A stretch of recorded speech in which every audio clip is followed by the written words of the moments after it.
Sebuah postingan menarik dibuat oleh pengguna Facebook bernama Truthers.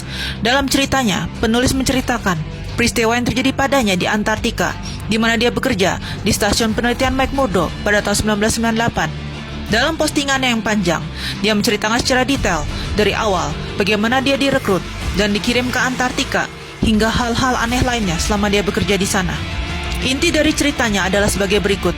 Saya dan beberapa orang lainnya dikirim ke stasiun penelitian McMurdo pada bulan Agustus 1998 dan sempat bergaul dengan beberapa ilmuwan di stasiun penelitian. Mereka mempelajari dua jenis es yang berbeda.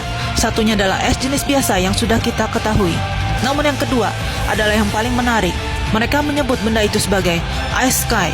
Kami tidak pernah diizinkan masuk ke area laboratorium stasiun karena laboratorium harus terjaga kebersihannya. Orang yang tidak berkepentingan dilarang masuk. Tetapi salah satu peneliti yang berteman dengan saya menunjukkan kepada saya sepotong Ice Sky ini.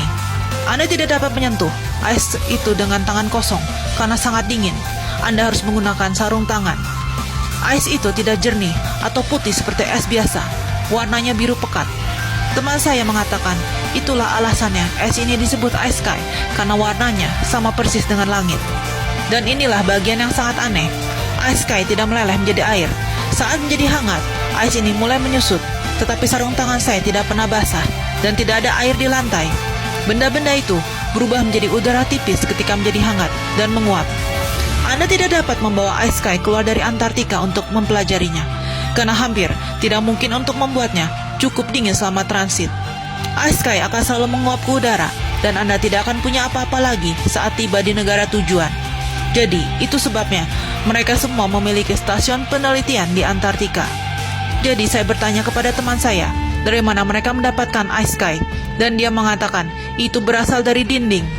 Saya tidak ingat persis bagaimana dia menggambarkannya, tetapi ternyata ada dinding es langit yang besar di Antartika.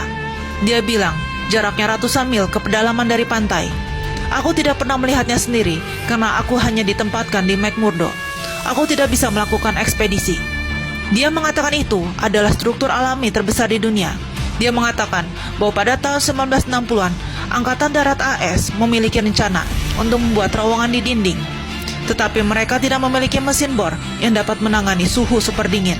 Saya bukan ahli dalam hal itu, tetapi itulah yang dia katakan kepada saya. Saya tidak pernah memikirkannya lagi setelah saya pergi dari sana. Tetapi beberapa minggu yang lalu, saya melihat peta tembok es di Antartika. Tidak hanya petanya, benar-benar datar dan tampak aneh. Itu juga menunjukkan tembok yang melilingi seluruh bumi. Sejak itu, saya mencoba mempelajari lebih banyak tentang Ice Sky yang pernah saya lihat dan dinding es yang pernah saya dengar. Saya berharap pengalaman saya ini dapat membantu seseorang menemukan sesuatu.